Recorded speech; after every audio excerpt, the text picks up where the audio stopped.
Dublin zero മലബാറിന്റെ website അപ്രത്യക്ഷമായി. സംഭവത്തിൽ റിയൽ എസ്റ്റേറ്റ് കച്ചവടക്കാർക്ക് പങ്കെന്ന് ആരോപണം.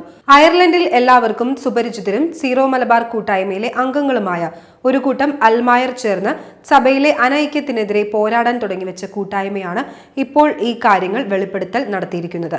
എന്തൊക്കെയായാലും ഇവർ പറഞ്ഞിരിക്കുന്നത് പോലെ വെബ്സൈറ്റ് ഇപ്പോൾ നിലവിലില്ല എന്നാണ് കാണിച്ചിരിക്കുന്നത്. ഡബ്ലിൻ സീറോ മലബാറിന്റെ വെബ്സൈറ്റും പാരിഷ് മാനേജ്മെന്റ് സിസ്റ്റം, വിവിധ ഭക്ത സംഘടനാ പരിപാടികൾക്കുള്ള രജിസ്ട്രേഷൻ ഉൾപ്പെടെയുള്ള സർവീസ് ഉണ്ടായിരുന്ന വെബ്സൈറ്റ് ഇന്നലെ മുതൽ പ്രവർത്തനരഹിതമായി.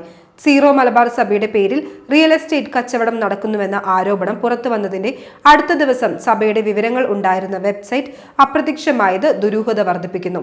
സീറോ മലബാർ സഭയുടെ സെൻട്രൽ കമ്മിറ്റി പൊതുജന എതിർപ്പിനെ തുടർന്ന് വേണ്ട എന്ന് തീരുമാനിച്ച ഭൂമി കച്ചവടം സഭാ തീരുമാനം ഹൈജാക്ക് ചെയ്ത് മുമ്പോട്ട് കൊണ്ടുപോകുന്ന പഞ്ചപാണ്ഡവന്മാരാണ് സഭയുടെ വെബ്സൈറ്റ് കൈകാര്യം ചെയ്തിരുന്നത് എന്ന വിവരമാണ് ഇപ്പോൾ പുറത്തുവരുന്നത്.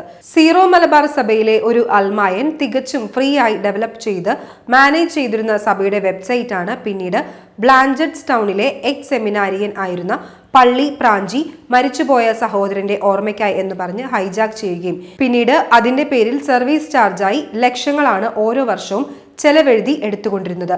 കത്തോലിക്ക സഭയിൽ തന്നെ ഇത്തരമൊരു അഴിമതി ആദ്യമായിട്ടായിരിക്കും എന്നാണ് വിശ്വാസികൾ പറയുന്നത്.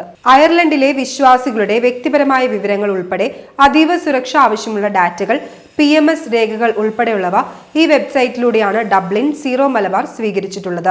എന്നാൽ റിയൽ എസ്റ്റേറ്റ് വിവാദം പുറത്തു വന്നതോടെ അതിന് പിന്നിൽ പ്രവർത്തിച്ചവരുടെ വിവരങ്ങളും കഴിഞ്ഞ വർഷങ്ങളിലെ കണക്കുകൾ ജനങ്ങളിൽ നിന്ന് മറയ്ക്കുവാനുള്ള ശ്രമത്തിന്റെ ഭാഗമായിട്ടാണ് വെബ്സൈറ്റ് തന്നെ മുക്കിയതെന്ന ആരോപണം ഉയർന്നു കഴിഞ്ഞു. യാതൊരു മുന്നറിയിപ്പില്ലാതെ വെബ്സൈറ്റ് മുടങ്ങിയതോടെ തങ്ങൾ കൊടുത്ത വിവരങ്ങളുടെ സുരക്ഷിതത്വത്തിൽ ആശങ്കയുണ്ടെന്ന് ഡബ്ലിനിലെ വിശ്വാസികൾ പ്രതികരിച്ചു.